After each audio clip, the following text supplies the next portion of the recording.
Okay. Oh, sorry. I'm just going to put as this.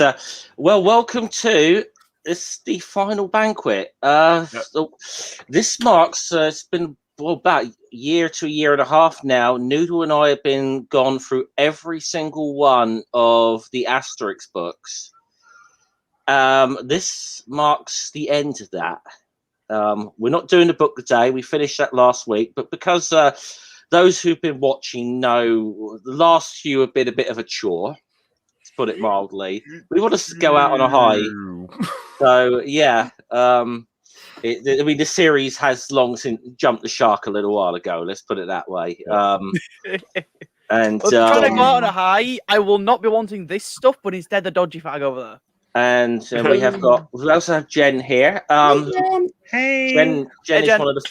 Jen is one of the first people we got to thank actually for this because Jen did the intro that Noodle the intro that we do with Dogmatics there. Jen did that for us. So round of applause for Jen because that's amazing. Thank you. Yeah. That's a lovely little intro as well. It is. It's really sweet. It's very cool. Also, now that wait Jen till you see the next one. now that Jen is here, Jeff is no longer the binary friend, but he's still the cis friend. Yeah.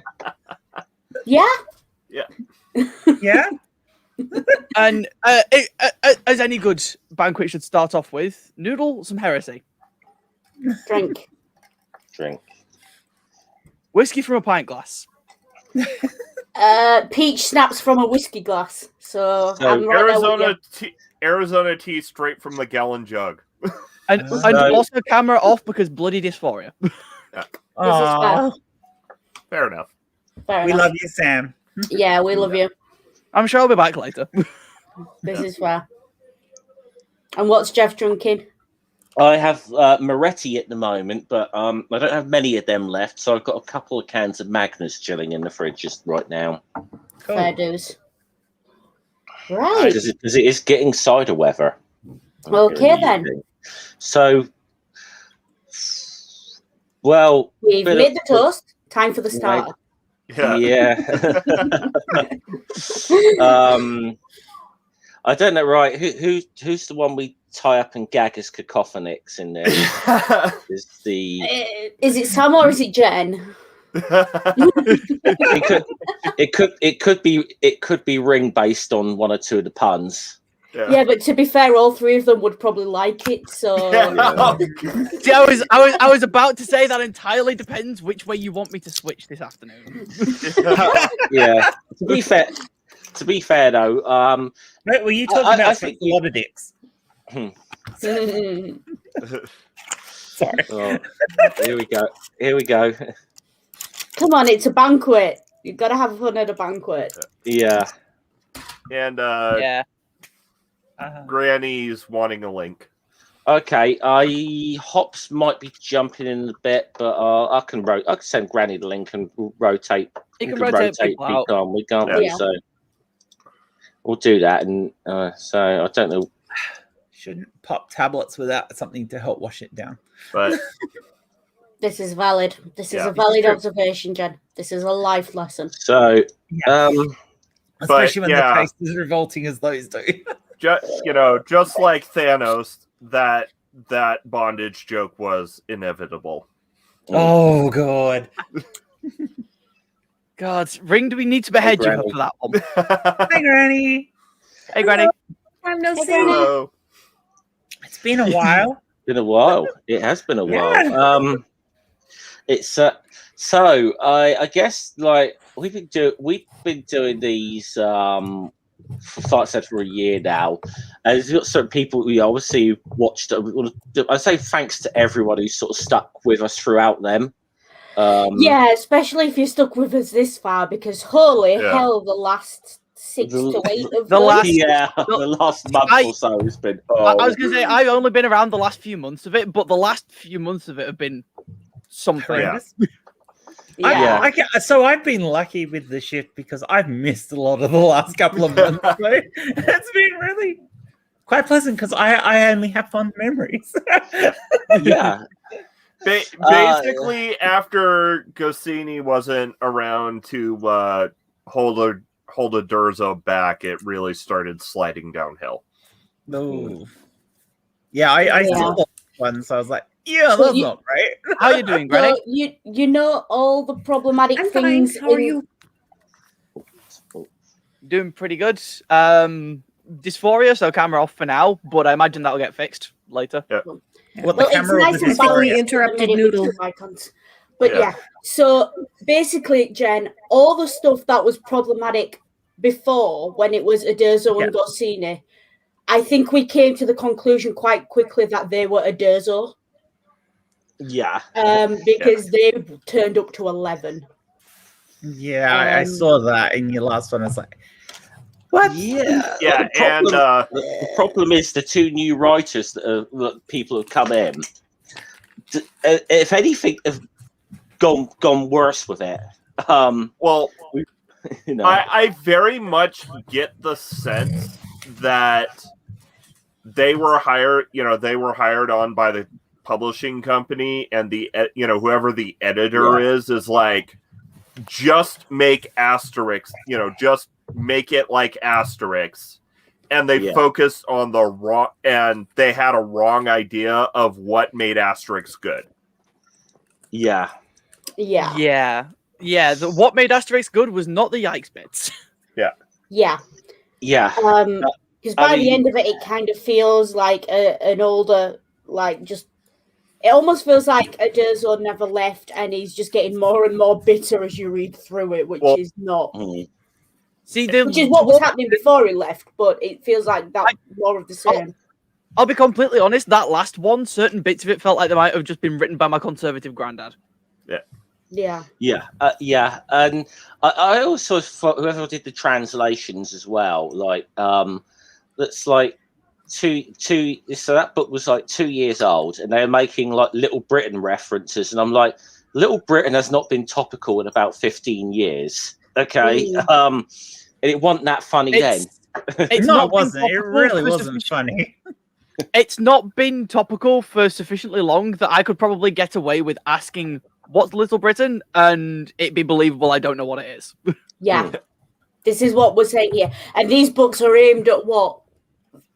8 to 15-year-olds, give or take? Yeah. So these kids have probably never even heard of Little Britain. It's before their time. Yeah. Besides that, that's something like Asterix shouldn't really use topical references like that. It's meant.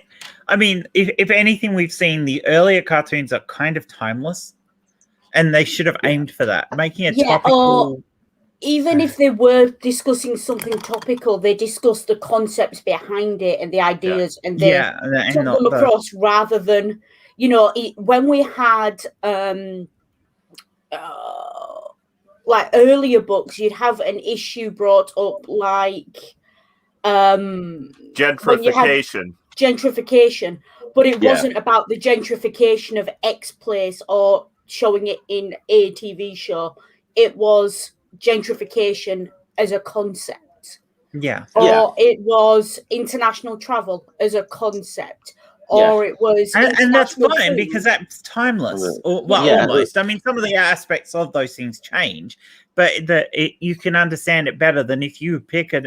Well, I was going to say an obscure show. It's not obscure, but I mean, anyone who read that who wasn't either Australian, English, or English would not have known what Little Britain was, more than likely, and isn't going to get the reference anyway. I think as well, though, that was the English translation, wasn't it? So I don't know what it looks like. Yeah, it wouldn't have been that in the original.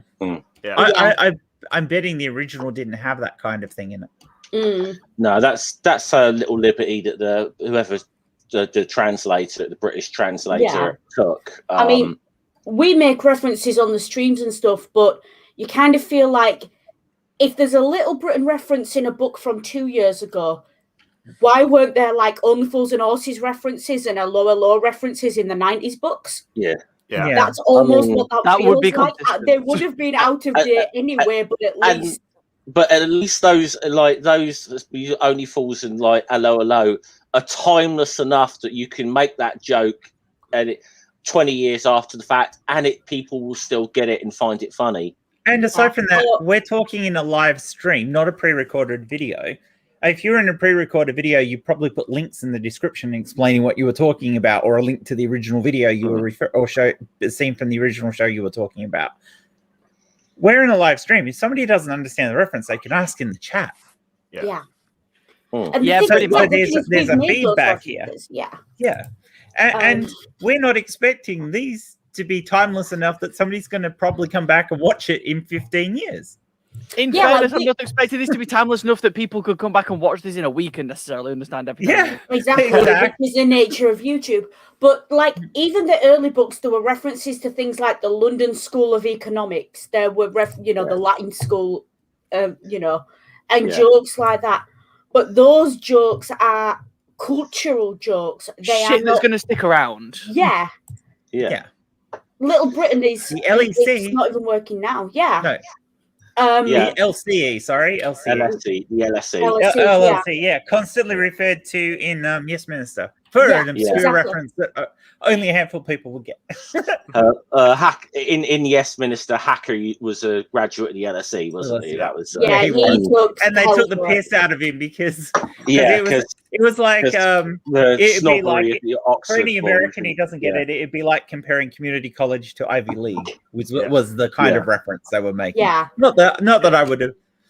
Not that I think it's a valid comparison, but it's not. But it is the equivalent in America. If you had a high-level civil servant joking to the president that they went to like Princeton or something, and the president went to sort of Midwestern school number 3. Yeah. Now I think they went when you mentioned they went to Tampa Community College.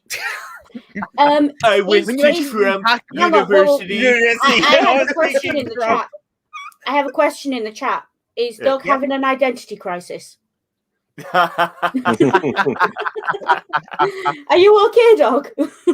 Oh, excellent question. Now, Jen, a second ago when you mentioned hacker, whenever anyone mentions the word hacker, my brain just goes hacker T-Dog. Yeah, see, I'm old enough to remember when Yes Minister was new to the That's very timeless, isn't it? Though that's like stuff from the 1980s. Yet you can watch an episode of that and it feels all very familiar. Yeah, and that's what the earlier Asterix did, and I think that's the point we're making, isn't it? Little Britain doesn't feel familiar in 2020. It feels like a bad memory that we all want rid of, please. Why are we in the EU? Why to screw over the French? And we've been trying to screw over the French since approximately the Crusades, so that joke stands. That feel. We call it diplomacy. Mm. I wonder if we could get. I wonder if we could get permission from the BBC to do a modern crit on Yes Minister, where we just take some clips and talk about them. I like the joke about Brexit. I don't even pay my TV license, so I doubt it. Also, I think last time we tried to play some Yes Minister on stream, the stream got shut down. It did. I got totally. Yeah, they came at me with that. I kind of like if you're the way I see it is we're a fucking license. You're a fucking TV license player in Britain. We own that shit anyway. Okay. I don't understand why we can't have commentary. How is making good commentary about something like that a negative thing, especially for an old show like that, which you would have to go looking for? But some people the BBC doesn't like any commentary on itself because it thinks it's a lawn to itself. Did you talking of that? I'm sure Jeff and you saw it, Noodle. Did you see? What's his name? The comedian, and he made because he made the statement about the BBC. And no, it wasn't. No, the guy who's really good at doing the rants on "Would I Lie to You"? David Mitchell. David Mitchell. He did a rant on Have I Got News for You? Recently. Yes, I saw that. I haven't seen that. No, that was fucking epic. It is epic. He basically said the BBC might make good drama content, but you don't go there for your news because they're absolute shit. This is accurate. This is very accurate. Martin Bashir. Yeah. See, I think I might have just found it, and one of the lines from it is, the thing that makes people love the BBC is not the ruddy news. Yep. Who watches the fucking news, basically? No one.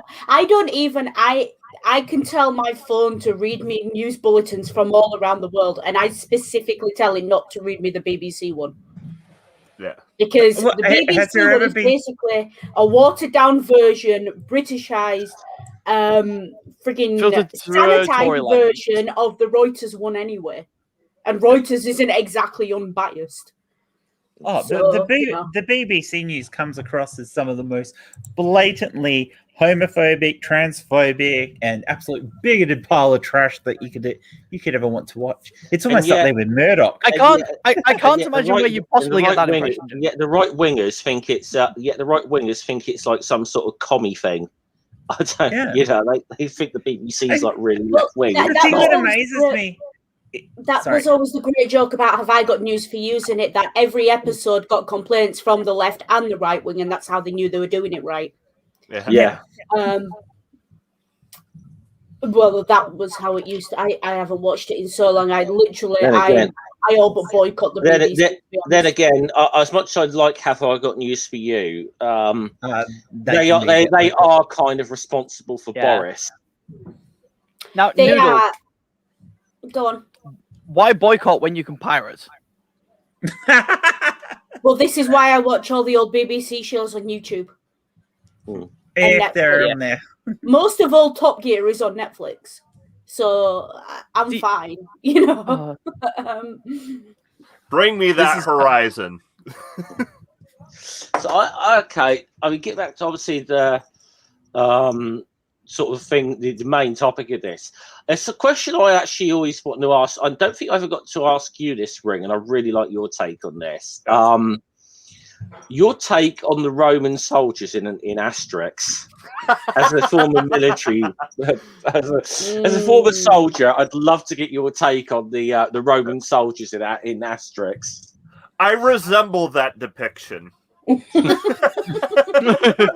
I was thinking they're like the stormtroopers in Star Wars. But, yes, and Ring is former US Army, so yes, they resemble that depiction. It's the fact that the stormtroopers don't complain, but you know, you sort of like the Roman soldiers are just like join the army. They said it's a man's life. They said, yeah. You know.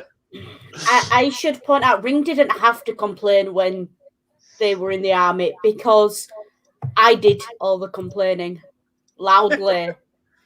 You know. Go to interesting places, meet interesting people, mop interesting floors. This is accurate. There's an Australian rock band group, the country rock, Red Gum, and they had a line in because they did the song "I Was Only 19" about Gallipoli. No, sorry, about Vietnam. I'll correct myself. It was about Vietnam. 90, that's Paul Hardcastle, isn't it? Yeah, but he was part of Red Gum. The song started with Red Gum. And during a live thing of this, they go and join the army, travel around the world, meet wonderful and interesting people, and shoot the fuck out of them. I was that used to be the joke, wasn't it? Go to interesting places, meet interesting people, and shoot them.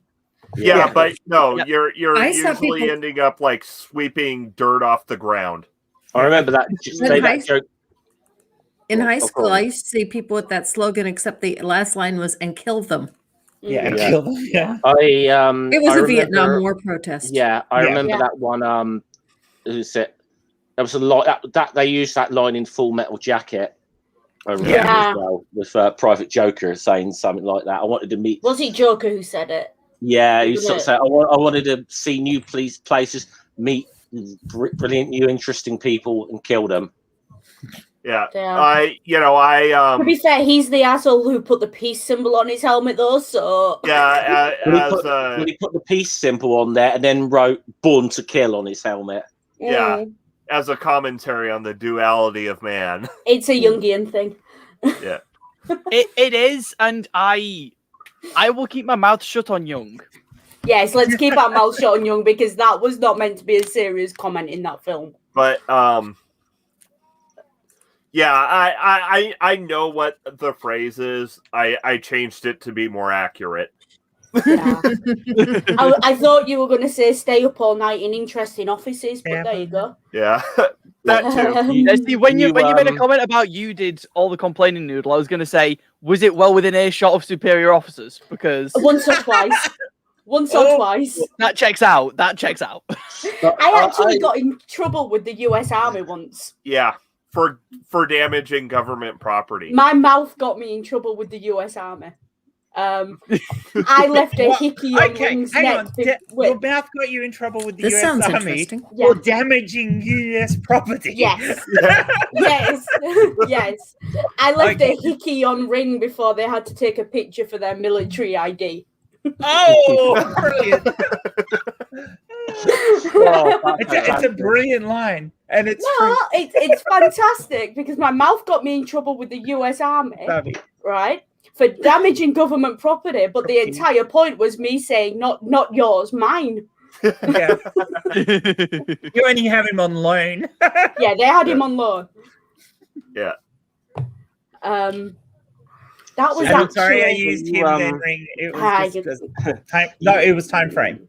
Yeah. Oh, time frame. It was he back then. Yeah, it was he back then, so it was time frame. That's why I used it as well. I'm sure Ring noticed me checking a couple of times there. And also the little M next to Ring's name. Yeah. But I saw that, but I even if you hadn't, I probably would have still said it because it was time frame. Yeah. Okay. But basically, Ring, you would identify with those soldiers in the Asterix book a bit. Yeah. Yeah. They are the second best depiction of lower enlisted people I have seen in media. What's the first? Kelly's Heroes. That's a movie we have to do a media musings on. Yeah. Yeah, basically. So is their opinion of superior officers also accurate to real life? Yes. Be very careful how you word this. They're not in the army anymore. Especially when like a new gung ho command, centurion comes in and they're all bitching about how they're going to have to go fight the Goths. Yeah, it's like, oh god, not again. Yeah. Did you Commander ever say X wants to make a name for himself. Yeah. Yeah. I mean, I forget which book it was. It was one of the early ones we covered when they he lines them all up to go and fight the Gauls, and then the whole garrison of the camp decides to report to the sick bay. Yeah. It's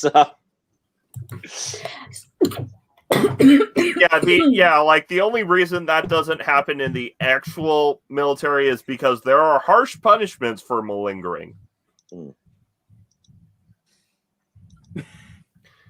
Like the punishments are so harsh that people actually refuse to go to sick call if they're even if they're only a little bit, even if they're sick, like unless they're dying, they won't go to sick call.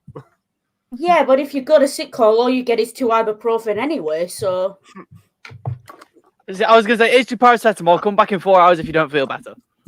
Pretty much. Sorry, don't mind me. There was that one time in basic where I got, you're going to the emergency room now.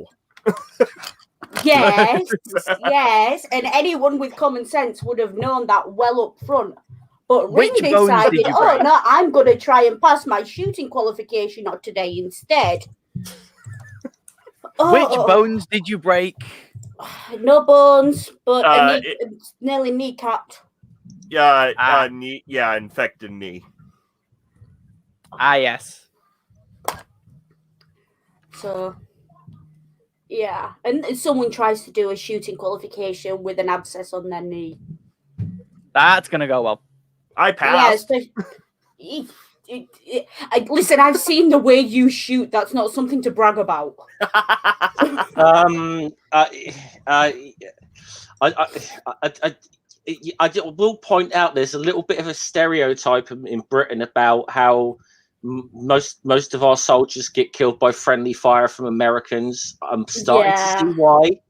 Well, let me put it this way. Both the civilian eye and my legally blind mother beat Ring on a shooting game in a museum while Ring was on active duty. Well, technically was on R&R, but was in the army. Is that game where they had them set up with the 303 rifles and the Bren guns and all that? And at the Leeds Armories. Yeah. I couldn't get along with the Bren gun one, but I actually was quite good with the 303. I think we used the was the World War I we used, wasn't it? Yeah, the Enfield 303. The Enfield, which was in use for the British Army up until like the 50s, early 60s. It was like even World War I and World War II. That was the main service weapon. Yeah.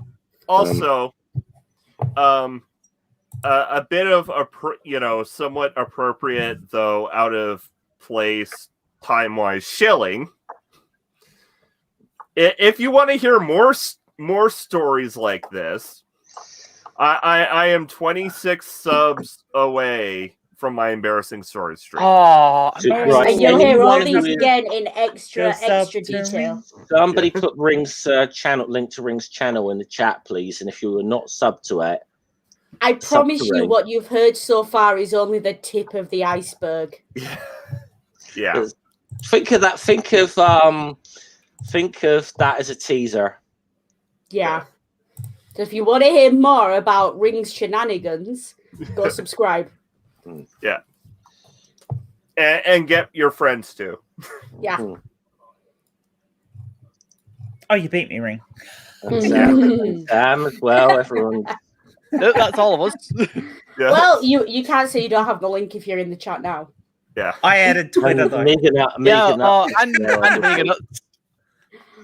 Well, if you will have that many mods in chat, Jeff.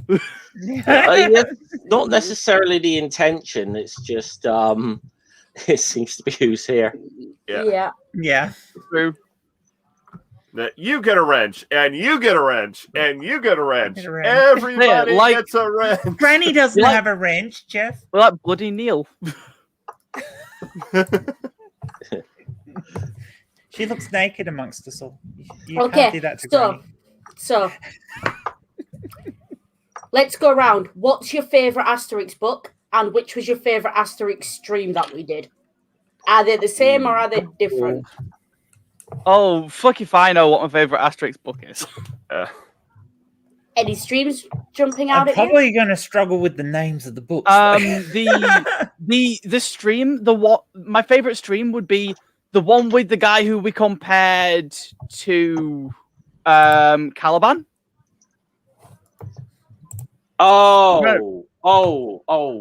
Yeah, I know the one. Was that? I'm trying to remember what it was. Was that the Great Divide? I think it might have been the one where we got a little bit het up about the. With Codifix. Yes, that one. Yeah.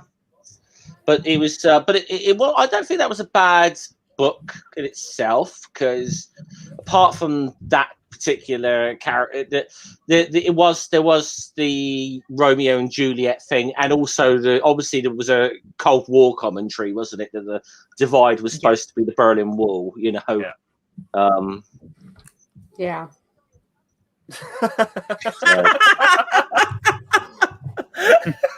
I know that.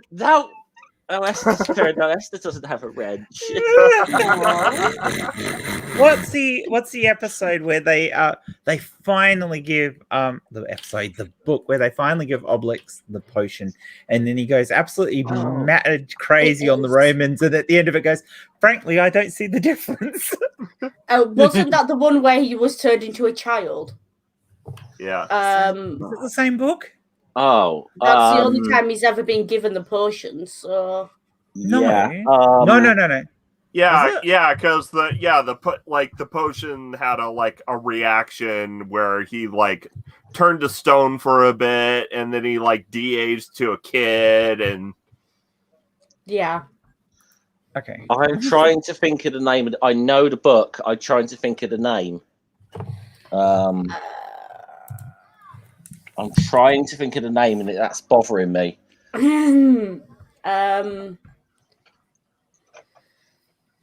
see if I can find it. Yes, because it's the one where it's the one with the Spartacus, and who was clearly drawn like Kirk Douglas. Yeah. Asterix and Obelix Gauntlet Sea. That's the one. Yeah. Yes, brilliant one. That's a good one. I actually prefer the older ones, I've got to say. I think for me it's a toss-up between Banquet and probably Cleopatra. I like Cleopatra as well. The All at Sea was my introduction book to Asterix. That's why I remember that particularly well.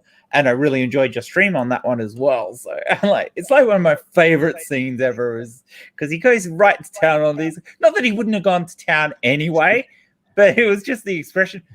Frankly, I don't see the difference.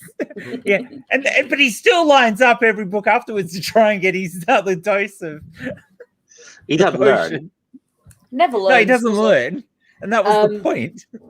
Yeah, apologies if I start having coughing fits. Someone's holding a barbecue outside. Yes. Okay. Because we have an Obelix. It's bank Obelix. holiday weekend. Yeah. It's like we have a jar of dirt, we have an Obelix. That would have been a good joke to put in somewhere. Like, we have an army, we have a jar of dirt. Caesar and Asterix face off. Well, they could have done a little thing of the Avengers joke, the we have a Hulk thing. We have an Obelix. Yeah.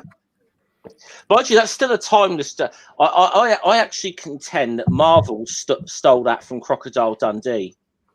I don't need a gun, mate. Not that a knife. No. I think it's the sequel. I don't need a gun, mate. I've got a donk. No, see, I think it might even be a TikTok audio running through my head now. There's like, I have an army. We have a Hulk. I got a jar of dirt. I have crippling depression. That was a meme long before it was a TikTok thing. But the reuse of that line though in Thor Ragnarok was better. Yeah. Oh yeah. I was more meaning like the specific set of the specific set that's being used for that was from a TikTok. Yeah. What was that? Oh, and next year Thor Ragnarok's definitely probably going to be on the list.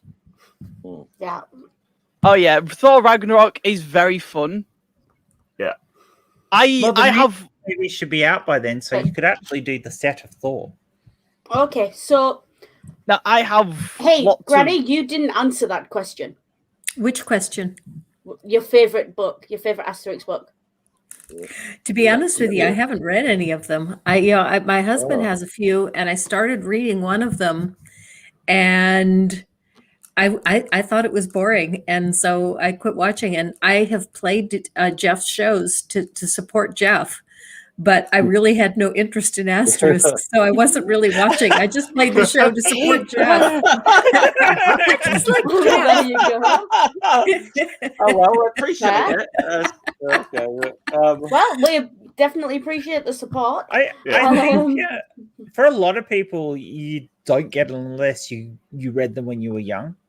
I mean, that's not always the case, but for a lot of people, it's the style of humor, and it is something that's the translations are almost quintessentially British, even though the original is French. Yeah. Yeah, but that's because it's a British translator, and I think Yes. I think we heard from Hops a few times on different streams where some of the translations in Danish were quintessentially Danish. And so obviously they've got a good translation team for all the different languages.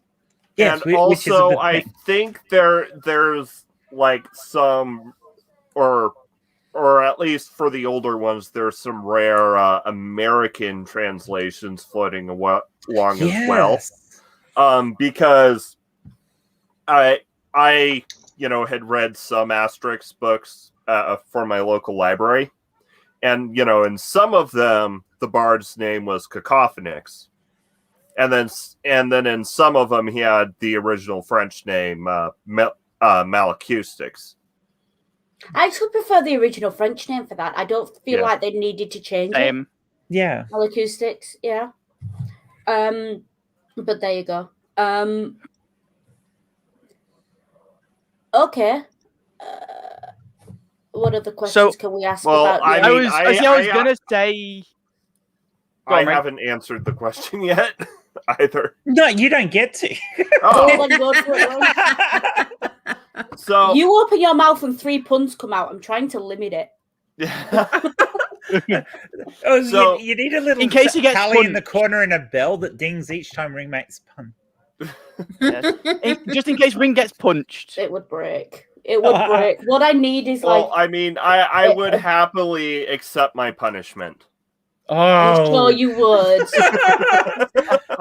So, anyways, going into it, my fate, before these streams started, the favorite that I had read was Asterix and the Magic Carpet. Mm-hmm. Now that we've gone through it all, I'd say my favorite book is probably Asterix in Belgium. That's a pretty good one too. Yeah, Asterix in Belgium was quite good, yeah. Because it's all like playing with the Asterix formula and making meta jokes about the Asterix formula. Yeah. Yeah, it is the meta episode of Asterix, isn't it? Yeah. Like meta episodes are always fun. Yeah, like they even have a joke about the Adurzo flex. Yeah. Like that one panel where it's just a flat plane of nothing, and it's just Asterix and Obelix on the flat plane. But favorite episode, I'll probably have to say it was the two-parter of Asterix and the Normans. Yeah, I feel like that one. Yeah. It was almost a good thing that we got cut off with that one, because that ended up being a double length, because it was just there was so much in that book to discuss. That's the book with the line about the Romans decided that the best times to attack was between 4 and 5 p.m. on. Excuse me, you gotta go and have tea. Yeah, you're thinking of Asterix in Britain. Asterix in the Normans Asterix in Britain, yeah. Was the one where the Vikings come down and end up. We see them on the boat where they kept. Yeah. End up kidnapping the snotty teenager who was sent up from Paris because he said that he knew fear. Yeah. And then they told the Vikings fear by letting Cacophonix sing, which was Yeah. That one was fun. Yeah, you're right. Asterix in Britain was the other one. Of the newer ones, I'd probably say Asterix and the Picts. I seriously haven't read any of the newer ones, and as I missed a lot of the newer streams, I've got That no was idea. okay. Yeah. The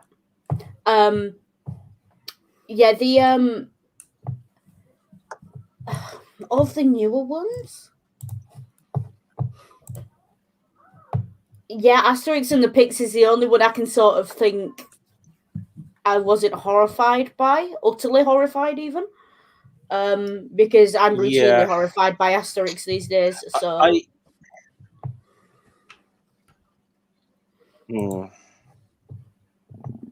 I think with Asterix in the Pits, I guess because it's left a bad taste only because it was that good that it was very encouraging that things were going to change, and then they didn't. And then they didn't. Yeah. Yeah. And then they didn't. Stool's here. I need to go get something. Does it have ammunition? Well, I might. I'm having some internet. Still showed up here. The thing I'd be going and getting is a taser. Okay, so Scummer's having internet issues. We all know what to do. It's all right, Jeff. We're here for you. Okay.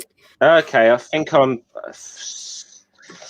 Yeah, it's just okay. I think it's sorted. It's a little temporary Wi-Fi being a bitch thing. Okay, so who hasn't answered the question yet? Then we all have, haven't we? I think that's all of us now, isn't it? Yeah, we all have. Apart from you, Jeff. Apart from you, Jeff. Well, you told us which book, Jesus, am I but glitching? you didn't really say which stream. Yeah, you seem to be. Hold on. You know what this is, don't you? The whole of the UK infrastructure is hung over because apparently there was a big football match last night. Mm. How do I know this? Because the estate didn't shut up until 3 o'clock in the morning. Oh, for fuck's sake. I'm talking car horns blaring at 3 o'clock in the morning. You should try sleeping with the microbat flying around your room. No, that wouldn't be a time to sleep. That would be a time to scream and die. I wasn't happy about it, and I had to try and get it outside. And in the process, one of the cats got out. Yay! Okay, what you do in that situation is you set the cat on the bat. No, the cat tried to do that, jumped on me, and it's why I've got bruised ribs now. Oh, ouch! That's why I've been taking all the painkillers. Yeah, I've been in a hell of a lot of pain today. So I think what Noodle really needs to do is to buy some noise cancelling foam and just be like, yeah, no, fuck you guys. Okay, listen, there's not enough noise cancelling foam on the planet to drown out the sounds of a council estate in a British summer. This. I was gonna say, knowing exactly where you live as well, you're in a loud council estate. Yeah. Stool loves to watch me crochet. Okay. And he likes watching. Well, Kitty it is. Knit, and he likes. Well, it's rule 34, isn't it? Hey, Stool, what's in your sack tonight?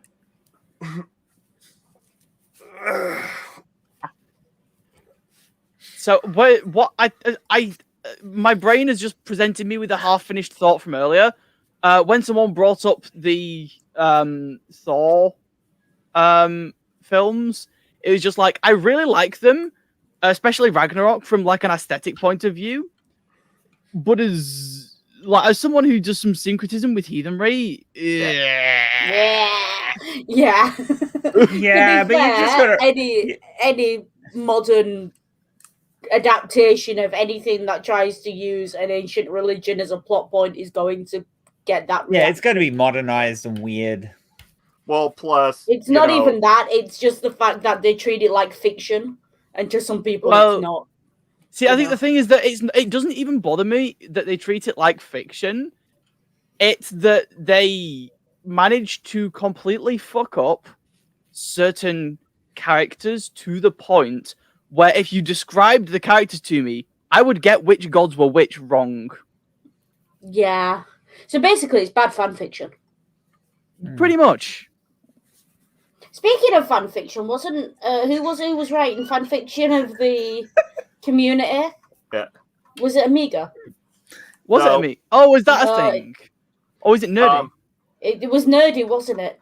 Yeah. What? I haven't seen Nerdy in a while.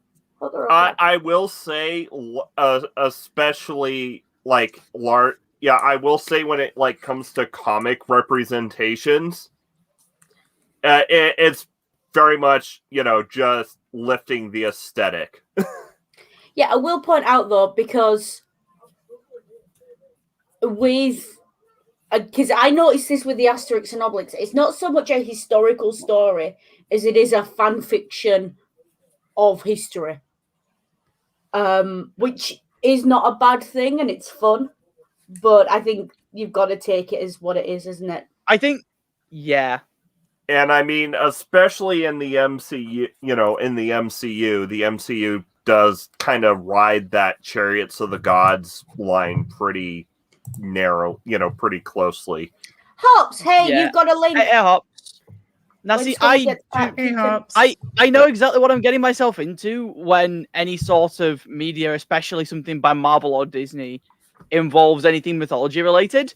I'm still going to complain. Oh, yeah. Robin does too. Oh, Hops is backstage, but Jeff's not here. Okay. Well, when Jeff gets back, Jeff's internet's misbehaving. I can pop out. Jeff should have got me to. If I'd been real organized, I would have happily done this for him, and he could have used my Twitter, my StreamYards to have done. Yes. Had 10 using your Twitter for this would have been dead useful. My StreamYard, not Twitter. StreamYard, yes. Yeah. Just being a snarky ass. Yeah. Yeah, just because I misspoke. I am in pain. And yes, I'm the final Asterix Banquet brought to you by Twitter. We can only speak in 140 characters or less. Yeah. Is it still 100 or is it 280 now? And 40 characters or less. Yeah. Because you've always got to have the plus at the end of your tweet, or someone will jump in mid-thread. Yeah. Or like number into the thread /. Yeah.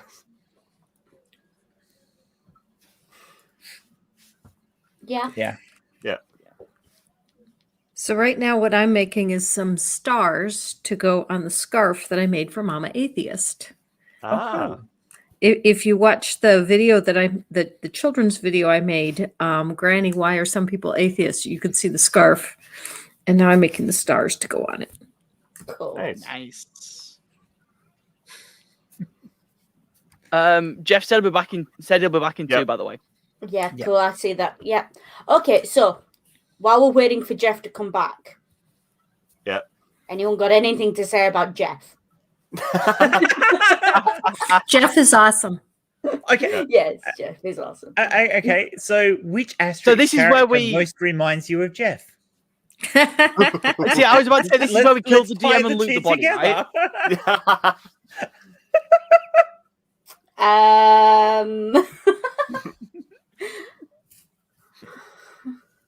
See, I still don't feel like I've got enough of the vibe of Asterix to be able to say.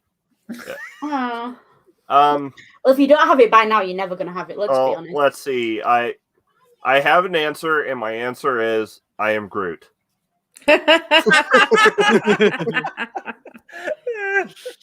Yeah. That's actually okay. Which character? Okay, let's go round. Seeing as Jen posed that question. Do I have to? Who would you associate with different characters in Asterix and Obelix? Who of us would be which characters? Yeah, and let's see if we can. Okay. Okay, I'm going to be working off very limited knowledge, but fuck it, let's give it a go. All right, I might have to bring up a webpage with the character names, or I'm not going to be able to remember. Well, okay. Hops makes a very good point, seeing as how Jeff's internet has tied him in the corner. He is obviously Caconifix. That's probably accurate. This is valid. Okay. But then, what do we do with you, Ring? Because you're the pun meister. Yeah. See, I was going to say I feel like Ring should be Dogmatics. Oh yes, yes. Poor guys. So if I'm Dogmatics, does that make Noodle Obelix? Fighty, eats a lot. Could beat anyone up. Yeah, that's accurate. And if Noodle is Obelix, does that make? Hey, am I back properly? Yes. Mm-hmm. Right, Granny, you're right if I rotate you out and bring Hops in? Yep, no problem. Thanks. Oh, Yeah. Bye, sorry, Granny. right, sorry. Yeah. Bye, Granny. Bye-bye. Hi, Granny. Bye. Bye.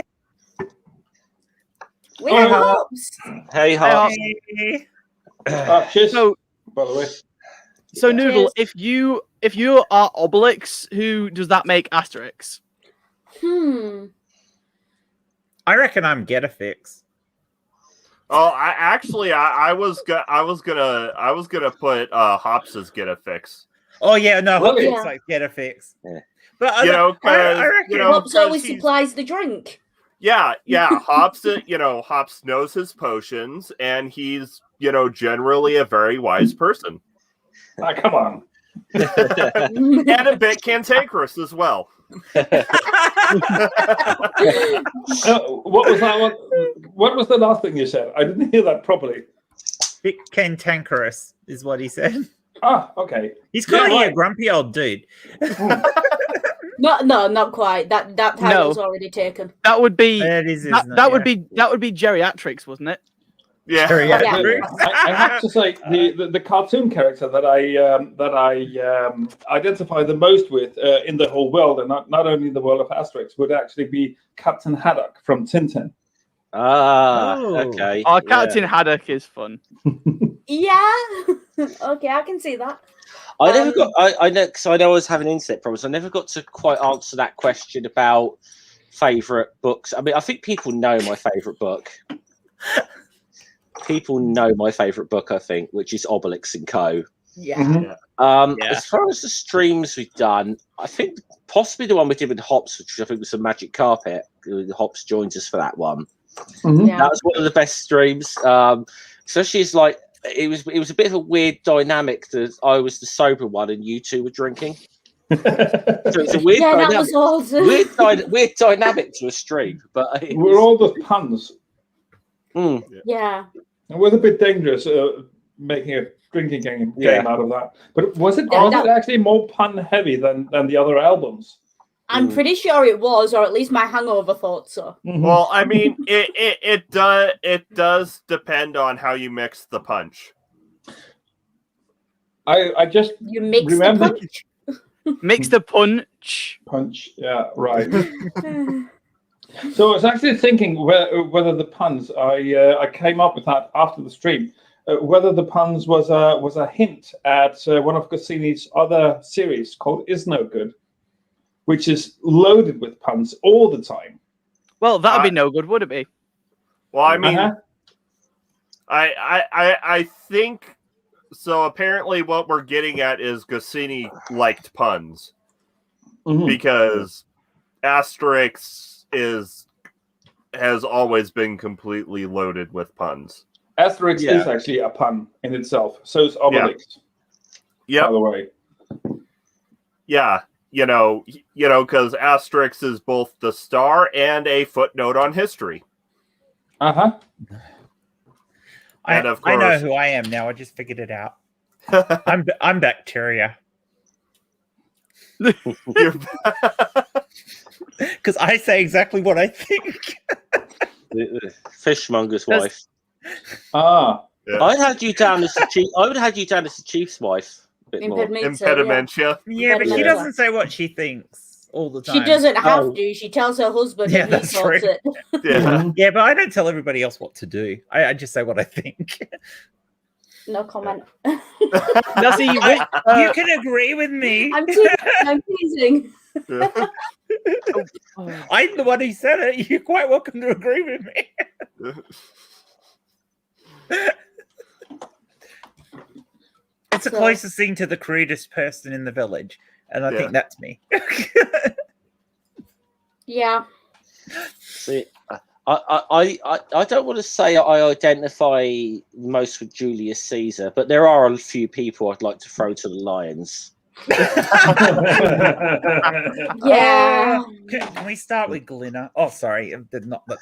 I think Matt Powell's just gone to the top of my list. Oh, Wait, we're on the wrong channel for the punching bag. Oh. yeah, Glinna's But, not the punching bag though. But who- what No, would because we're on the happen wrong to channel. But if you threw Matt Powell to the Lions, what would happen to the giant inflatable banana in his backyard named Dr. Peel? What? Oh no! Noodle, do you not know about this? Are you high? Do you not know about? Do you not know about? Don't you know about that, Noodle? Do you not know about Mr. Peel's the whole thing? Yeah. Oh yeah. What? Yeah. Who wants to explain Mr. Peel? Yeah. Wait, hold on. I need another drink first. It's Dr. Peel, isn't it? Drink. Yeah, Dr. Peel. We'll explain Dr. Dr. Peel's Peel after we go after it, because explaining it ruins the meme. It does. It does. Yeah. Who is Matt Powell, by the way, in the Asterix series? Who is? Who is Matt Powell in the Asterix Oh, series? what character is Matt Powell? Gestures vaguely at one of the Roman officers. Although it'd have to be one of the. Oh yeah, an officer. Yeah. Not one of the soldiers and officers. Yeah, somebody who thinks they're important but isn't. Yes. Yeah. Like one of the ones now, that What if the brags guys who about tries to how take good over they from are, Caesar? and then Okay. Right. now which? Go on, Soja. Sorry, just very quick. Matt Powell has a giant inflatable banana in his backyard, which he names Dr. Peel. There you go. there you go. That doesn't clarify. You'll get further clarification after the stream. Okay. Yeah. I'll hold you to that. Okay, so which Asterix character would I be? Ooh.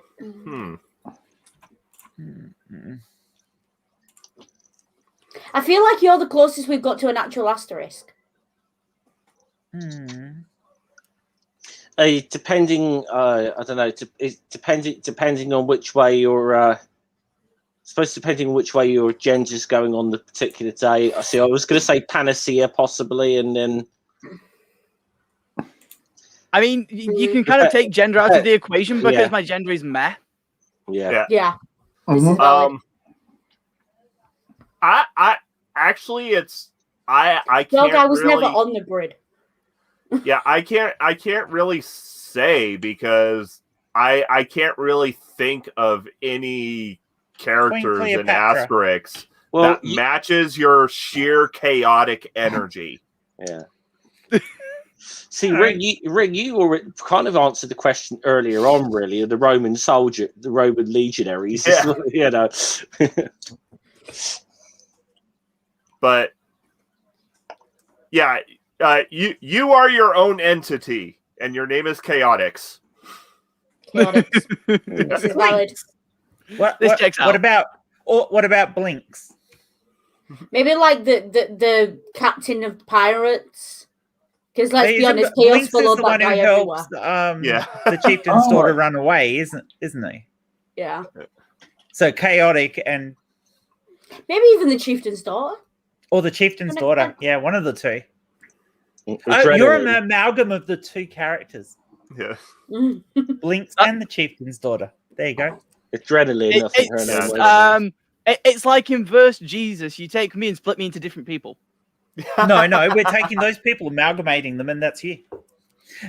All that way around, that works too. Why are you breaking one of my D&D characters, Sam? What do you mean? I had a D&D character called Jesus. Brilliant. No. Well, Jesus was your character's pet. He was a good snake. He did most of the fighting.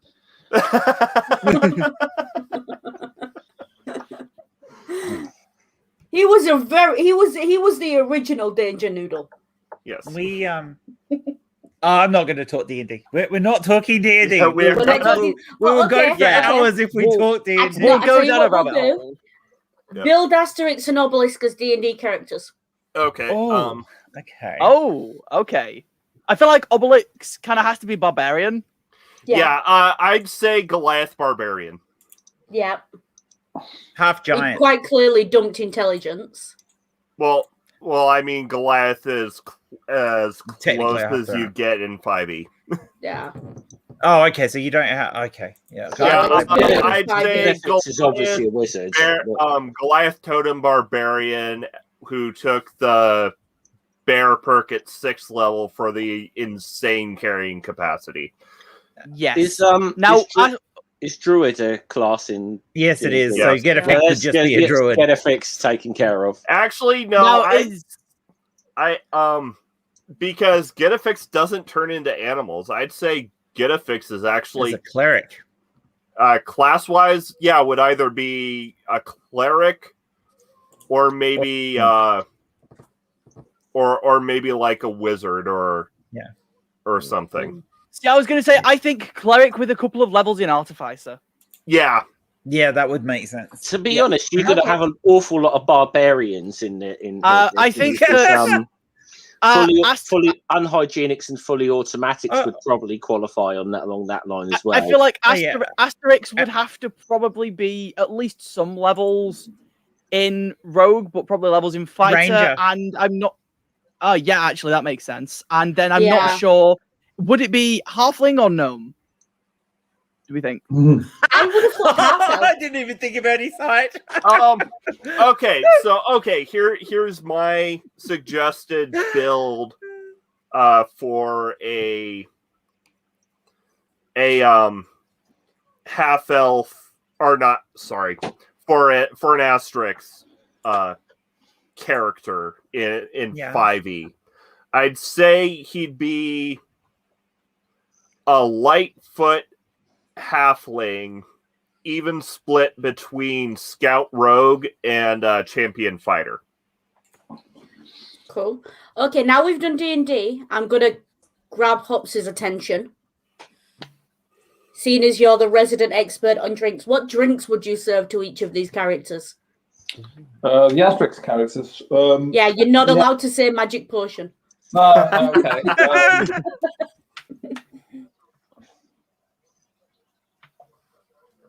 Everyone else can jump in too. I just wanted to. I reckon we give Getafix Uzo. I think I'll get Obelix an alcohol-free ginger beer, because we know that he really can't take drinking from Asterix in Switzerland. Yeah, this is valid. He generally apparently can't do drinking, so I definitely recommend that he simply doesn't. Let me see, Asterix. Asterix kind of strikes me as a stout man, maybe. Asterix seems to be very partial to goat's milk, so maybe a milk stout. Yeah, could be a milk stout. Not a bad bit. Oh, Majestics, definitely Scots whiskey. No, what's his name? Not Majestics. Oh, Vital Statistics. Vital Statistics. I kind of see Vital Statistics as getting like as like ordering, a Scotch whiskey or something like that, but really wanting something like something that is considered a froofy girly drink, but actually tastes good. Gin and tonic, a margarita or something. Tia Maria, something like that. I was gonna say. I immediately saw where you were going, and I was just like, gin and tonic may not be that way for stupidly long, because the last kind of few months that I was working in pubs, I noticed a bunch of guys around 20 were starting just ordering gin and tonics for the fuck of it.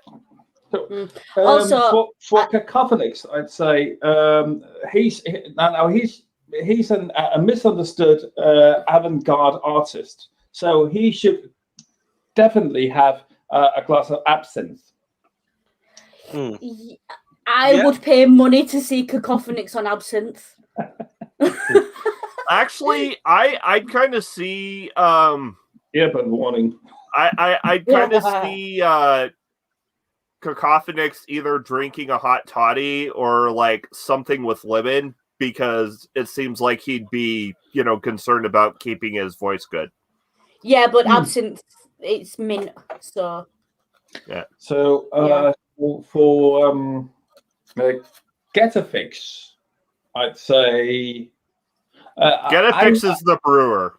And he could definitely be, as I see it, a beer guy, where the others don't really strike me as such. But he could be a beer guy, and he would, I think he would choose something classy yet simple.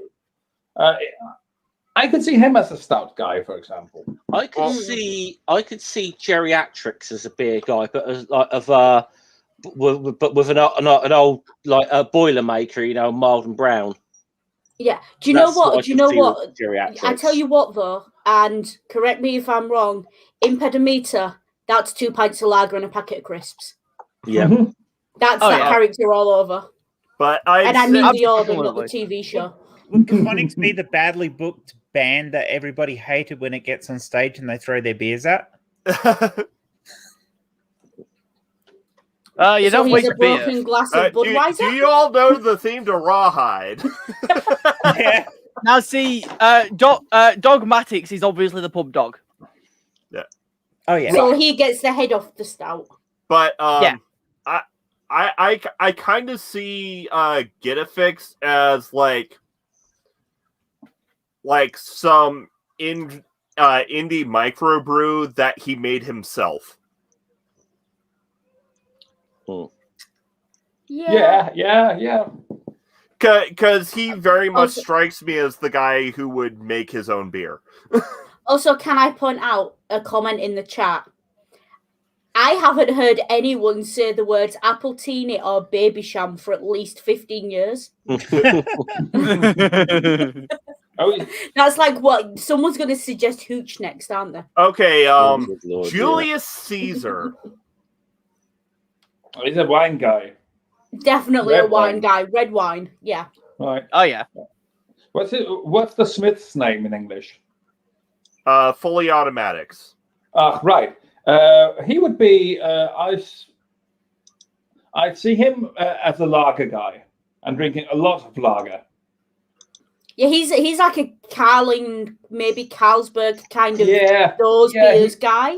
He's just a regular sits and watches the football and just. I was gonna say he seems like the guy who'd probably have like something like a Carlsberg, but with like maybe a flavoring added, unless he's with his mates. A little bit of lime or something. Yeah, lager and lime or lager and black. And, on hygienics, he would be. Let me see. That would be something very specifically Belgian. He would have one of these Belgian bacteria beers, which aren't brewed with yeast, but with bacteria, definitely. Okay. They actually exist. I've heard about some weird brewing experiments. These are the brews that I'm not really sure if I actually wanted to try. It should be safe enough, they say. Apparently, some Belgian brewers used E. coli to produce alcohol instead of yeast, and actually got a beer product out of that. I think it sounds Is that safe to drink? Well, is that legal? It's the Belgians legal's relative. Safety's more important. Do really weird things. It's safe because what you drink, it's not the bacteria. The bacteria basically gets killed by the alcohol at some stage, or they know how to remove it. So what remains is alcohol, which has been produced by E. coli bacteria, and apparently it's safe to drink. Now, I wouldn't want to be the one to test that. Now, what about Cleopatra? Gin and tonic. Julius Caesar. Caesar, I think, is definitely a Primitivo man. He likes his red wines, his Primitivos, his Infidel, something like that. So, I will point out, Lambrini at £1 a gallon is definitely Obelix. So now, take this with Carthage because I'm not a classicist. Go on. But I actually heard something about a famous cocktail that Cleopatra made. You're gonna have to be more specific. Do you mean the one of milk and honey, or? There's a joke coming here. I can feel it. No, Yeah. It's an actual story. But once again, take this with Carthage. So Cleopatra and Mark Antony had a bet where over who could throw the most lavish party. Mark Antony throws this extremely elaborate party. Cleopatra does the same, but then during the party, she gets a glass of vinegar and takes a pearl, like a ridiculously expensive pearl. Yeah, drops it in the vinegar, swirls it around, and drinks it, and wins the bet by spending the most. Fair. Now, see, if there's there is an experimental study that says she may have done it. I think that's one of those. It comes from Pliny, so like I said, with Carthage. It's along the same kind of legendary things like let them eat cake. Yeah, so there would let them eat cake and gestures at the men. These are our walls. It's See, in terms of Obelix and Asterix characters, which characters would be the ones to take the bartender up on it if there was a sign up at the front that said 3 shots for a $5? Obelix. Obelix. Yeah. And also, again, this is more evidence in favor of the argument that's. Also, I will more evidence for Noodle being Obelix. They do love their boar. Yeah, especially when Rin cooks it. Also, can I point out? Roast pork. Can I point out? I have a theory. Seeing as we're talking about alcohol. Yeah. I have a theory for what the magic potion could possibly be in a modern day adaptation. What? Jaeger bomb. That checks out. So what we're saying I was going to say agua bomb. I was going to say. Yeah. So what we're saying is but you can get Jaeger bombs 3 for a $5 in some places. So but agua's made from the coca leaf and Red Bull. Yeah, but have you ever downed a Jaeger bomb and had that immediate burst of it feels like light is coming out of all of your orifices? Mm-hmm. So because that's So what we're saying is Obelix fell into a giant Jaeger bomb when he was a baby. That tracks. More than it should, unfortunately. Yeah. So basically, he suffers from infant alcohol syndrome. Again, that tracks. Sadly. But yeah, that's just a theory that popped into my head. I can see that.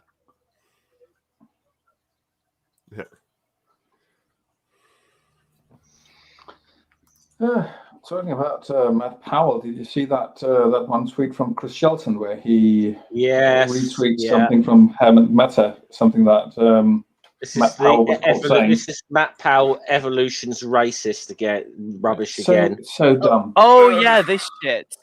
I forgot that was a thing. I think the problem I'm having is that I'm not quite sure who Matt Powell is. NIFB apologist. Gives every ginger a bad name. I want to say first up. NIFB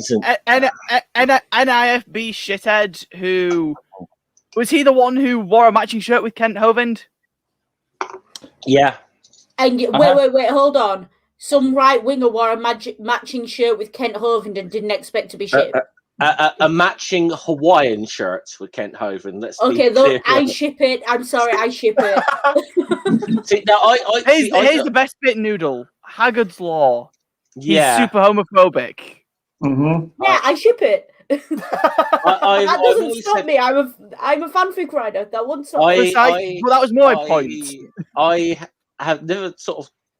I never sort of endorsed that whole Haggard's Law. Hey, the most homophobic people who spout the most homophobic things are secret gays themselves. But Matt Powell, I reckon if you search Grindr long enough, you'd find him.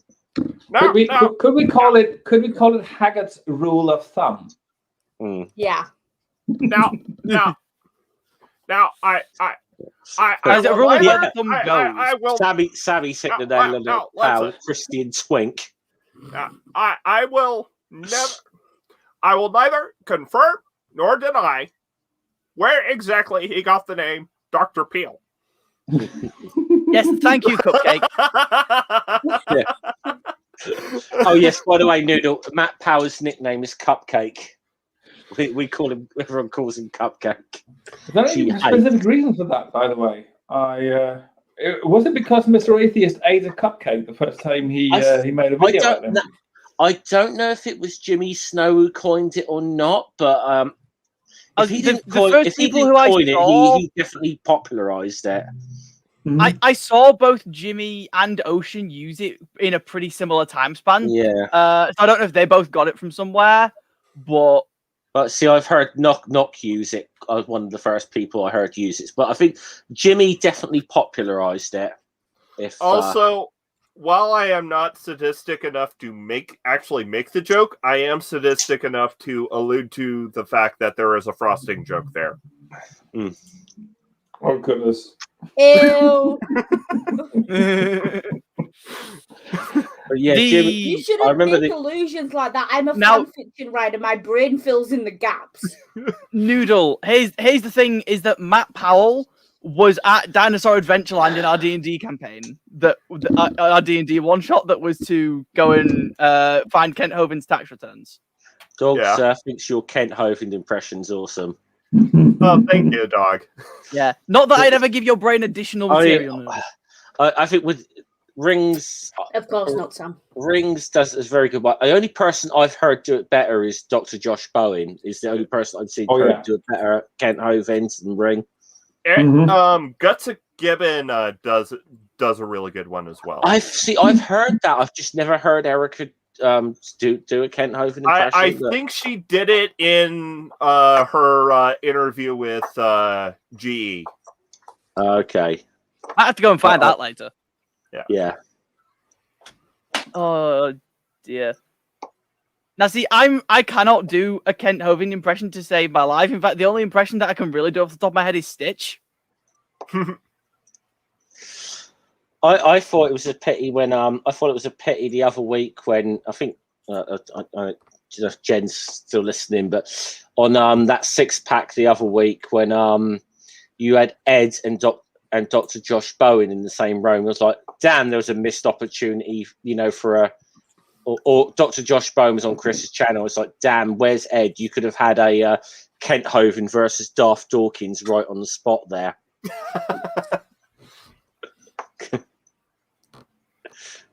Yeah. Because, Ed notoriously sounds like Darth Dawkins. Okay. What do you mean sounds like? Back on topic. Yeah, back on topic. Let's go. Let's get this back on the railroad tracks. Yeah. Let's come back a minute to Dr. Peel. I thought we were back on topic to Asterix and Obelix. Yeah, that. So, okay. I want to talk about the differences in the translations while we've got Hops here. Because you've commented a few times while we've been on streams about how the names are different and different things are different. Yeah, there's a lot of things that are different. And I mean, a couple of people have told me over the years that something to the effect that Asterix actually originally wasn't a very good series, but we had very good translators in Denmark. But I mean, that sounds like a traditional Danish chauvinism, so I don't really buy it. But I have to say that the translators who did translate have made a fantastic job of it.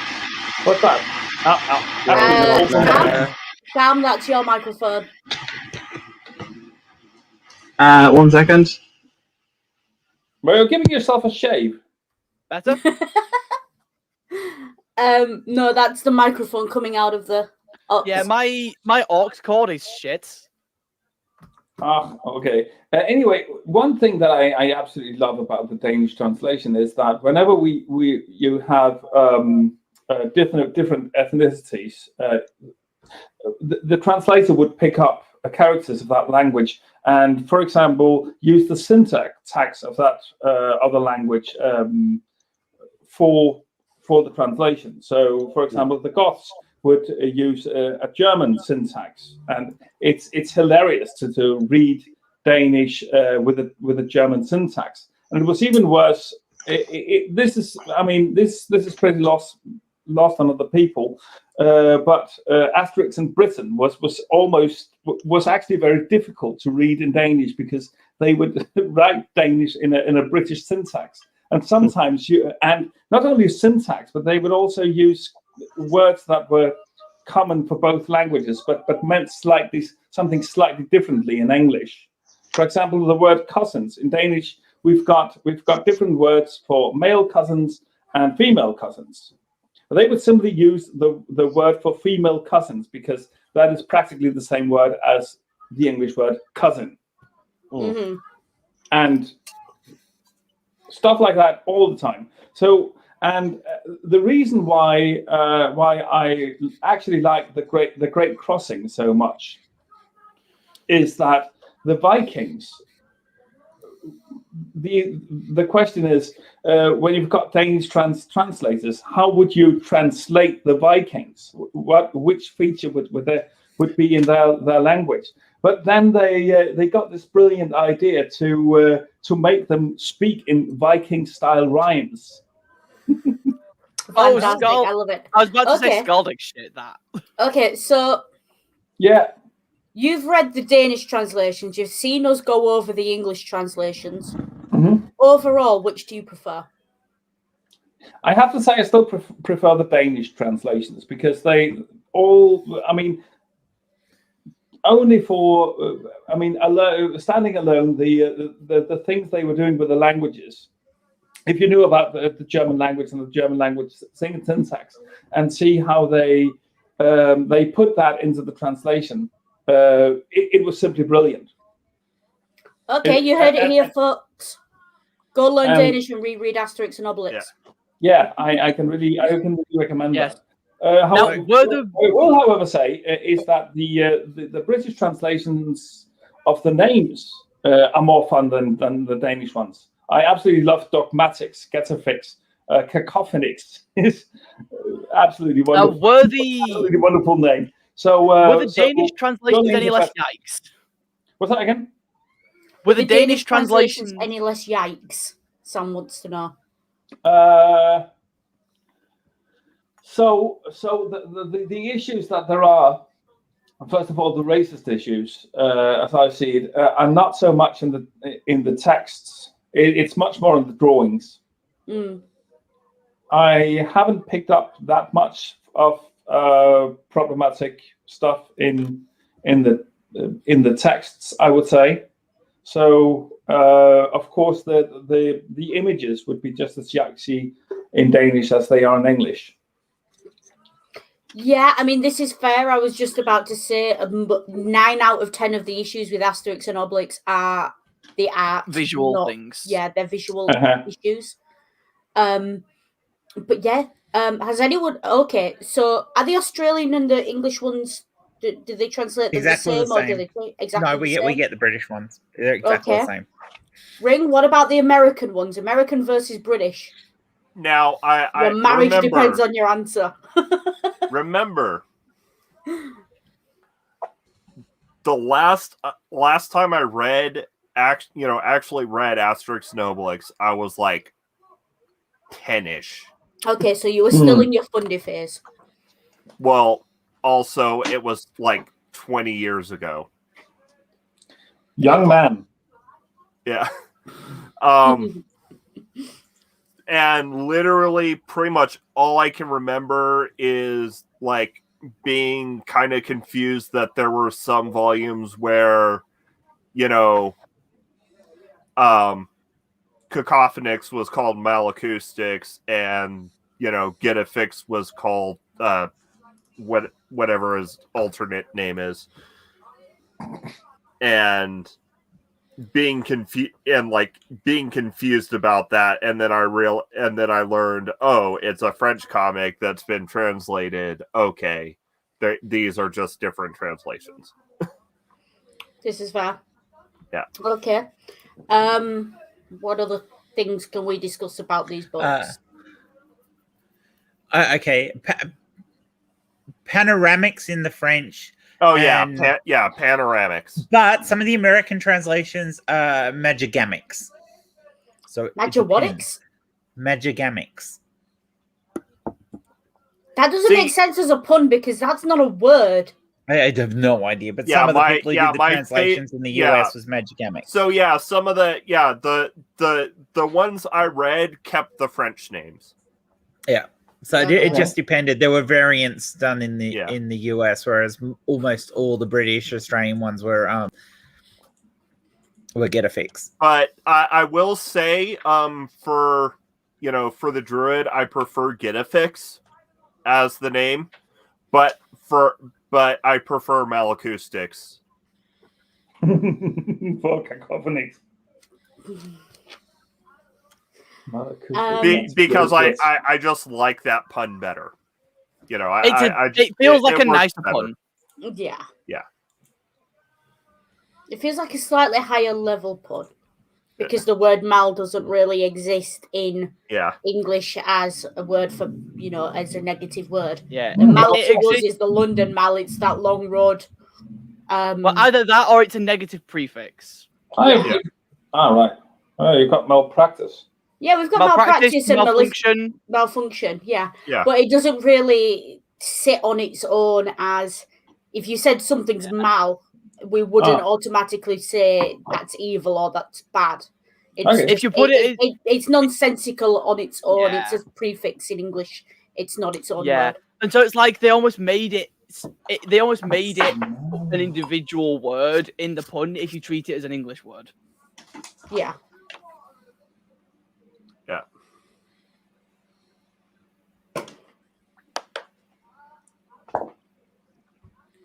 I found it for you.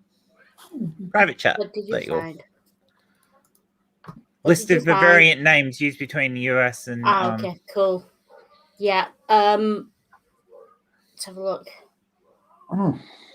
Except it doesn't actually lead. Oh yeah. So magic gimmicks, the village shrew, magic gimmicks.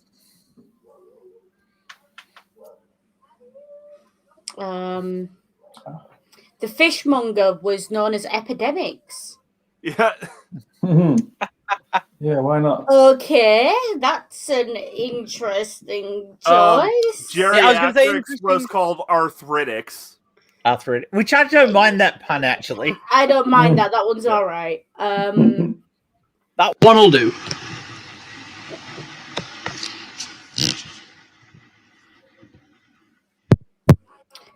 There's apparently Geriatric's wife was supposedly myopia, which, not to be mean, but it explains a lot. He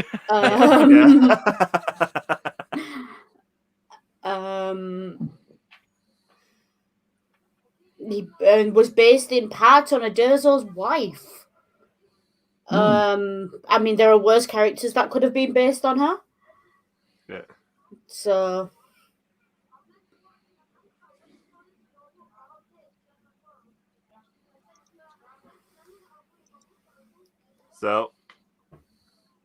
Yeah. I think we did this before, didn't we? About what would be our ghoulish names or whatever in this. So. Well, we did earlier. Which character would we be? But what would we pick as our own names? Ring. I have a Gaulish name for Ring. Yep. Fantastics. Well, I have a Gaulish name for Noodle. Mm-hmm. Historics. Oh, that's I'll allow it. And of course, we know Sam is Chaotix. Chaotix, yeah. Right. Unistics for Jeff. Yeah. Yeah. What about Hops? What's Hops' Gaulish name? Alcoholics. Ah, right. Wonderful.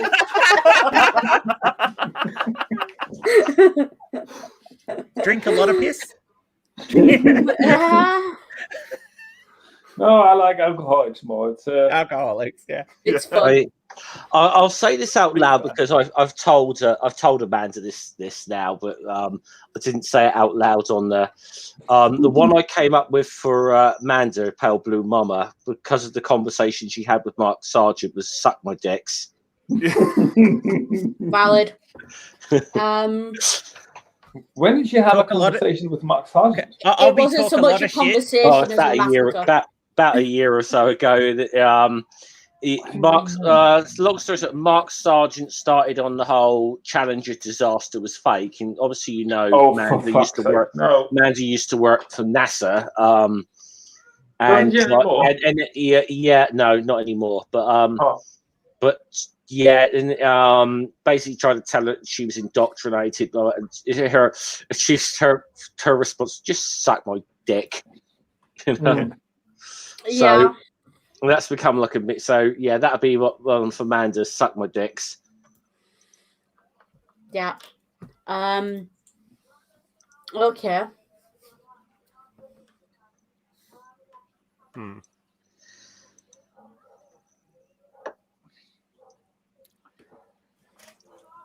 trying to think of other things we can discuss about these books. Because there's been a lot of them.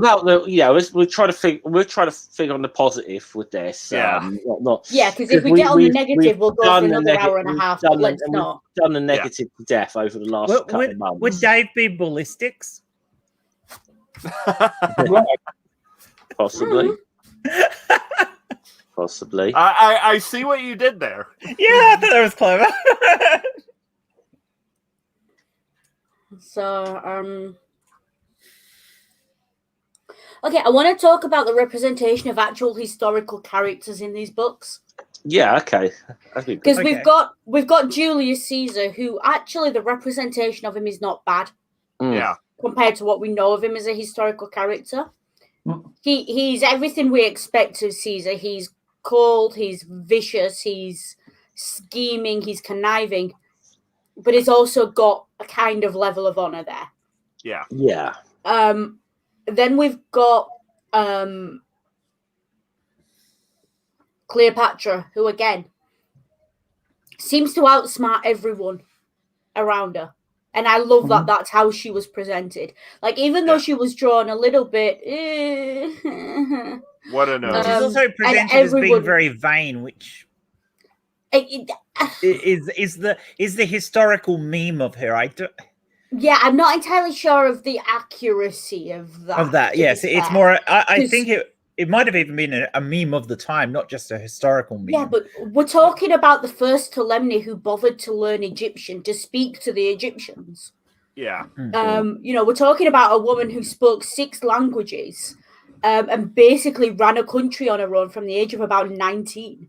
Oh yeah, she had every right to be really proud of herself. And she was not known as a great beauty in her own time. It's only as her myth sort of grew, and that I feel like there's been translation issues and oral history issues where it's almost like her charisma was translated into beauty when people spoke of her. That was often the thing that I actually heard about Cleopatra. I forget which historian said that it's not her. She wasn't necessarily the most beautiful woman in the world as but she was so charming that and so intelligent. I mean, this is a woman who managed to bed 2 Roman dictators, one after the other. Yeah. And did all that just to, and keep her own country afloat. And basically establish herself as something of an equal to them. Yeah, and made a very good attempt to set her child up as the next in line for the Roman throne as well. Yeah. So I say throne because it wasn't a kingdom, it was an empire, but you know what I mean. Yeah. and you know, she's not a woman to. And I like in these books, even though there's this vanity about her, and everyone says what a nose. She's a force to be reckoned with. Like we see it in the one with is it Asterix and Son, where they drop Caesarean off to be watched. Yeah. She wears the trousers in that relationship. Oh like, yeah, Caesar wears. Let me get this sentence worked out in my head before I say it. Caesar wears the toga, and he's got her permission to say so. Yeah, the way I phrased it was Caesar wears the trousers. She says which pair. Yeah. Yeah, that's the way I would have phrased. Yeah. She just says which pair. Yeah, she is quite clearly and they are shown in the comics as having this really good. Jen, are you reading this? Statistics. Yeah. Yeah. Yep. But there's sort of other things as well. Even I like that. Oh, that's brilliant. Well done, Ring. So we've got that one, and then you've got I like it. And even the characters who are more archetypes, like Brutus. Yeah. I think we only ever see Brutus speak like 3 times. But you immediately know that Brutus is a walking Shakespeare reference. Yeah. Mm-hmm. Yep. Like, you know, especially in the earlier ones where he'd be doing something slightly shifty behind, you know, Caesar's back, and then Caesar would like turn to him and say, "A2, Brute." Mm-hmm. Well, but if he turned around and said, "Brutus, stop messing about with that knife. You'll hurt someone someday." Yeah. You know, those are the sort of things. Or you know, when he's there's one time when he loses his temper with someone because I think this might have been in Obelix and Co. actually, when he's grabbed the guy and says, "Because of you, I'm facing an economic crisis in Rome, and the people are against you." Bloody hell! Even Brutus has been giving me nasty looks. Yeah, you know,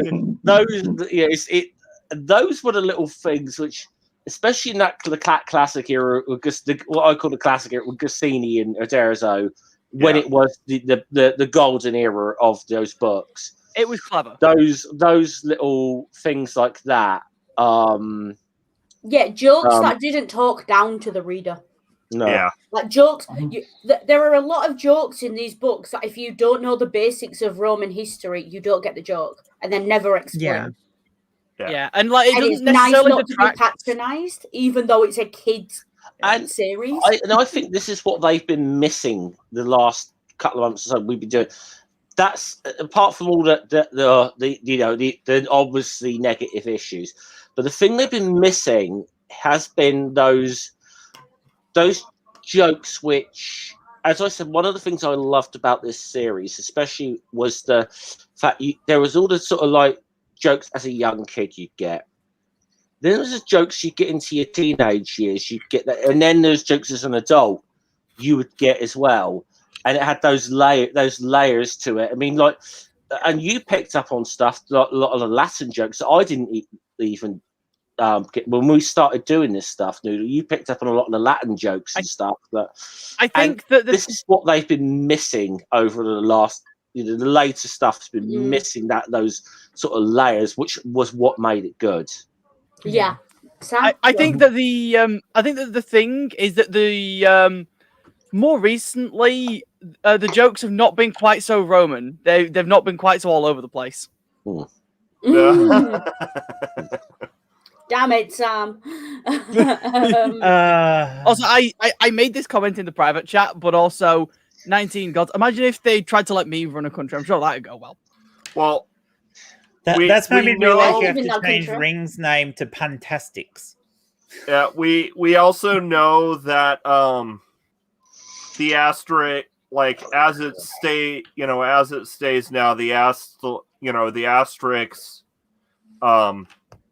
franchise will never be anything of a Colossus because after all roads lead to Rome.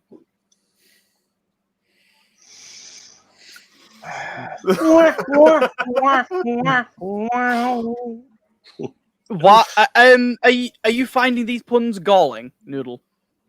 Oh, That's your second strike ring, you know? It happens on the third one. In fairness, that was less ring and mummy. Yeah. Sam, Yes.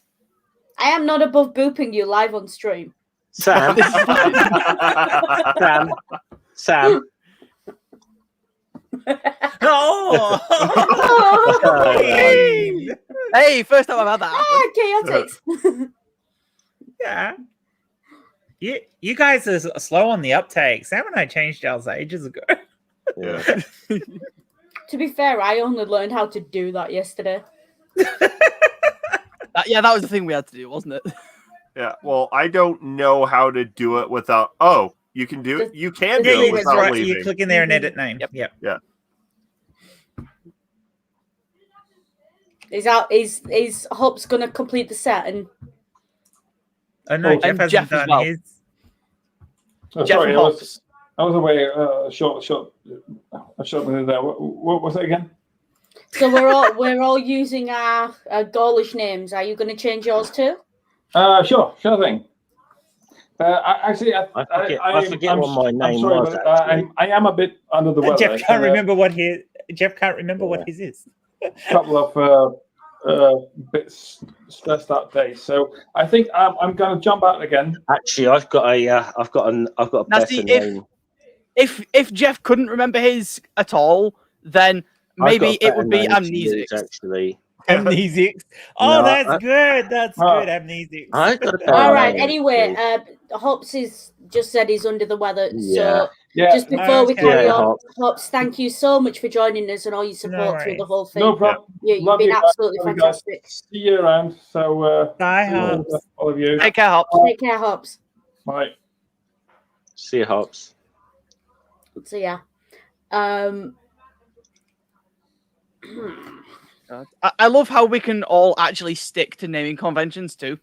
Yeah. Yeah. This is yeah. Yep. Well, actually, technically, we didn't for Jen because the X suffix is only For the men, yeah. Yeah. No, that's okay. Yeah. I mean, in fairness, we didn't really apply that generally. Yeah. No, we we didn't. did Sorry.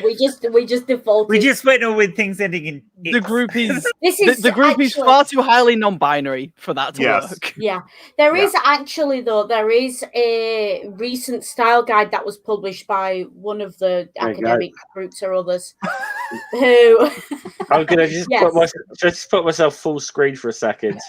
Talking Yeah. bollocks. Ah. yeah, I love it. But yeah, there is a Latin. Someone's actually come up with a way of referring to non-binary people in Latin, Oh, wow. and essentially, do you default to the third person singular informal in specific cases where the gender is either unclear or specifically non-binary. So it's basically they've taken Latin and they've figured out how to do a they them pronoun, which is quite cool. That just amuses me. There is actually If you want me to go a with group of. conventions, I could have. Go on, sorry, Jem. Go on, Jen. Just change your name, Noodle. Now it's within convention. If we just assume that masculine is default, yes. Yeah.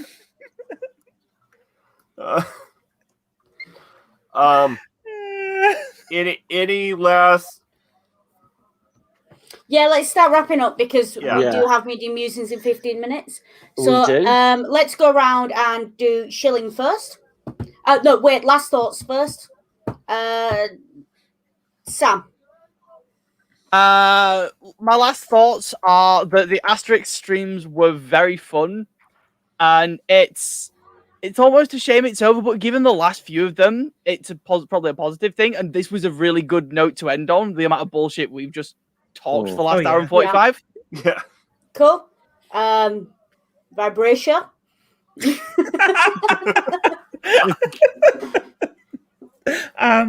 Yeah, no, they were an awful lot of fun, and I thoroughly Jeff knows, because when I first made your intro, Jeff and I were in a private chat talking, and I just did it whilst we were talking, didn't I, Jeff? Yeah. Yeah. There was so much fun to make and get that right, and seeing you guys use it was just amazing, and the streams were so much fun. It was also fun when I was able to be there, to be in the chats was fun too. So yeah, I think it was awesome, and I'm looking forward to what you're doing next. Cool. Yep. Fantastics. In the immortal words of Jim Morrison, what a long, strange trip it's been. Accurate. I'm not saying that out loud, Scummer.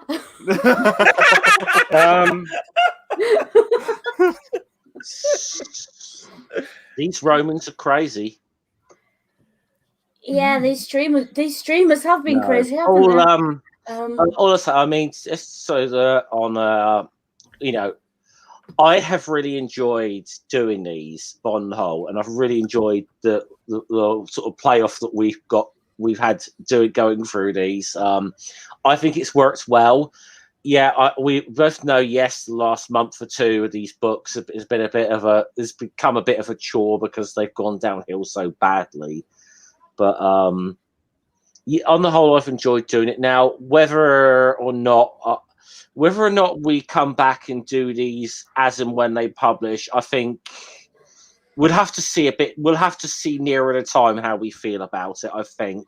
Yeah. And we'll have to see what they're like, because if I don't actually have to complete the set, I'm not going through putting myself through that again. At this point, let's just say they're going to have to do something like that totally reinvigorates the series, really, for me to want to pick this up again because of the quality of the books recently. Yeah, but I'm also kind of worried about how topical they might be in the next one. Speaking given of what's been happening in the past few years. Yeah. So yeah, unless something changes, this is probably the last time we're going to be discussing Asterix and Obelix in any depth. It's been a ride. It's been fun. It's been tough.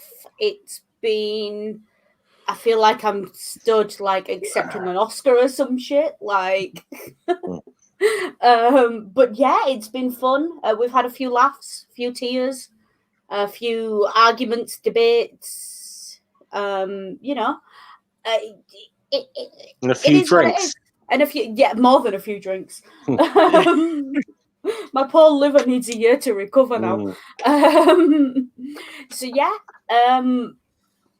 Thank you, Scummer, for starting it. Thank you, Scummer, for taking the risk on working with me. I'm proud of what we've done overall. I think I'm quite proud of what we've managed to bring together. And I'm going to stop now before I get all sentimental. So yeah, let's move on to Shilling, and we'll go around same again. Sam? Screaming to the Void on Twitter. I have an Instagram, fuck knows if I'll use it. Those are the kind of standard opening things. Every Wednesday at 5 p.m. Central Time, we premiere new episodes of Pub Religion. Next week's is going to be Not Everything's a Sin.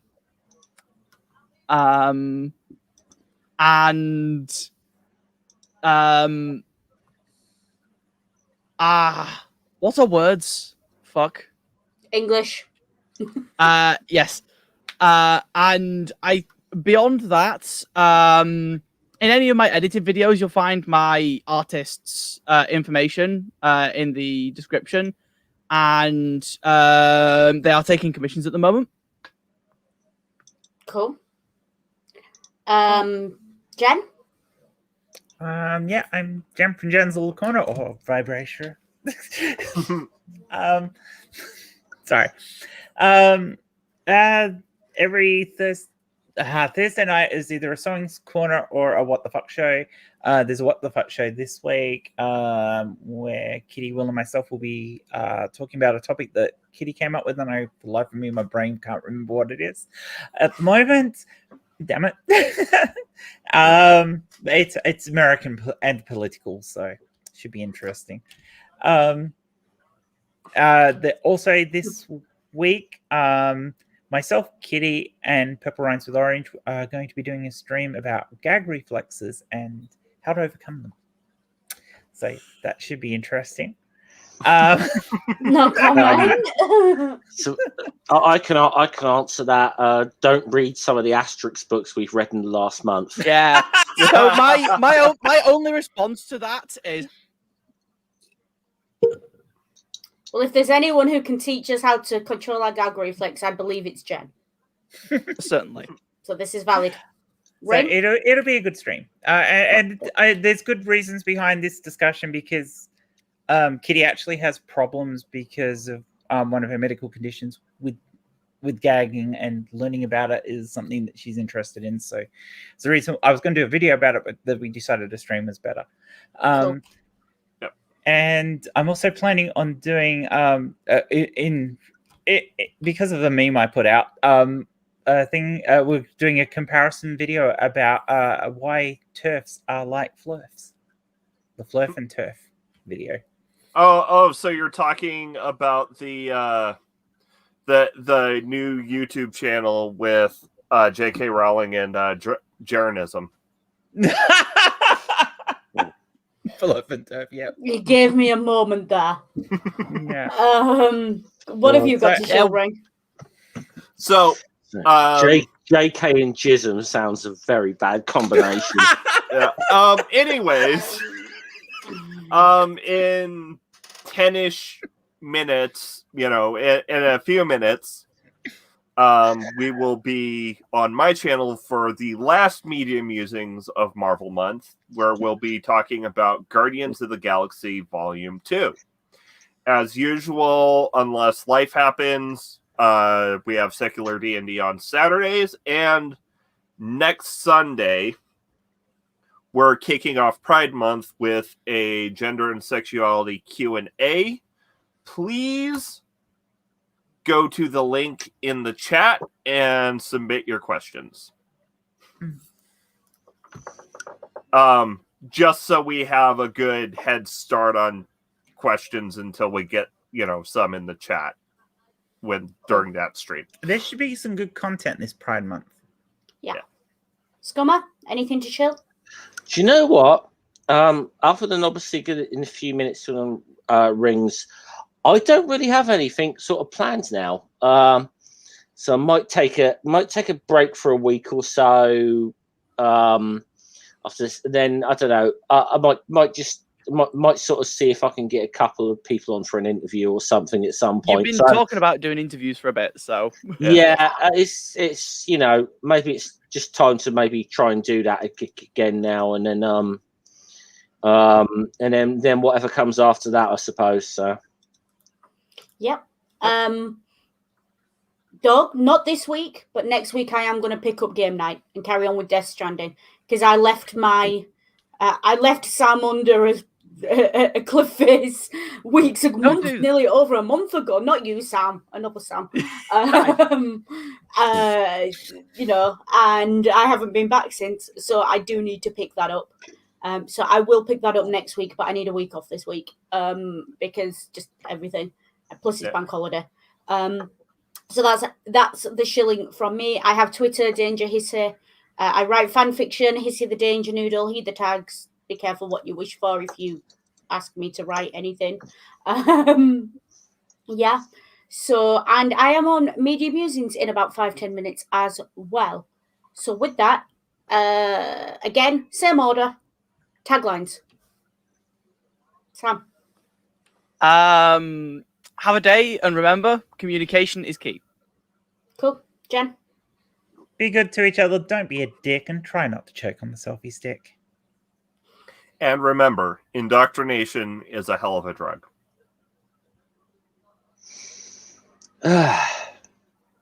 Yeah, don't be a fucking dick.